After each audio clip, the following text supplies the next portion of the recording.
Saúdos, boas tardes. Os galegos seguiremos pagando peaxes na AP9. De momento, o Ministerio de Transportes négase a asumir o mandato de Europa. María. Si despois de varios días agardando pola resposta do Ministerio de Óscar Puente, hoxe a síntese é esa.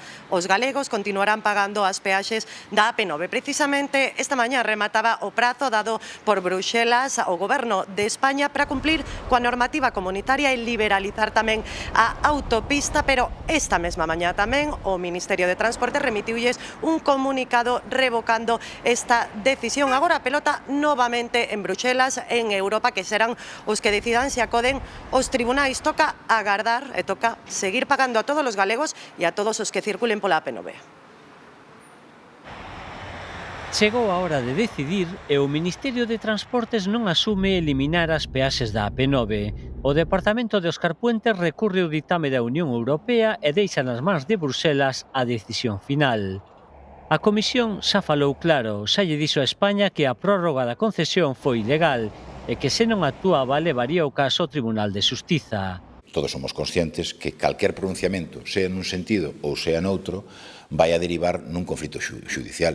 Os socialistas galegos dábano por feito e abogan por seguir coa política de bonificacións ata chegar ao 100%, pero para o BNG ese non é o camiño. Que nos sae máis barato anular esta concesión que seguir pagando as bonificacións da AP9.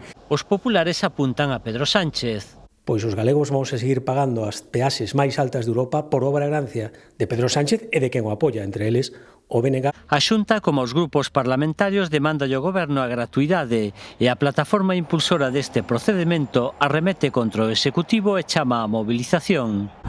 Que de una vez por todas el Gobierno considere a Galicia como cualquier otra comunidad en España. Si esto sucediera en Cataluña o en el País Vasco, esto se hubiera resuelto en la primera carta de emplazamiento del año 2021.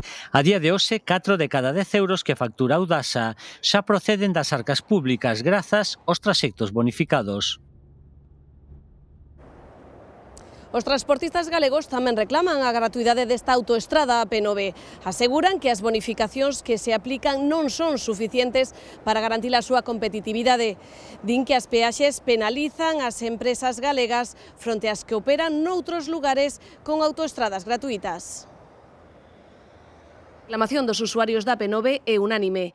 Piden rematar coas peaxes das máis caras de España. Ir de Ferrol a Tui custa 26,85 euros. O sea, ya está pagada la carretera esa. Yo pagar 20 euros que vengo de Coruña no me sienta bien. Pois xa vai tempo que debería ser gratis. E liberalizala, canto antes. Somos a única comunidade que ainda paga tantos peaxes. As bonificacións aprobadas polo Goberno permiten facer gratis o regreso no mesmo día para os vehículos lixeiros e un desconto do 50% se fan máis de 20 viaxes ao mes. Que se leva forrado aos galegos con este goberno máis de 350 millóns de euros en canto ás bonificacións dadas. Os vehículos pesados contan cun desconto do 50% en calquera traxecto. Os transportistas insisten en que as bonificacións non son suficiente para competir coas empresas instaladas noutras zonas con autoestradas que si se liberalizaron. Estamos un pouco na periferia de Europa e todo é máis caro. Entonces non podemos ser tan competitivos con outros países que teñen menos peaxes. Cada día de medio uns 71.500 usuarios pagan peaxes por circular por esta autoestrada. E mentres, no Tribunal Supremo estase a decidir se a concesionaria incorreu en prácticas abusivas ou cobrar as peaxes íntegras durante o tempo que duraron as obras de Rande. En riba da mesa hai dúas sentenzas, unha favorable á empresa e outra aos usuarios. Agora o Supremo debe fixala definitiva.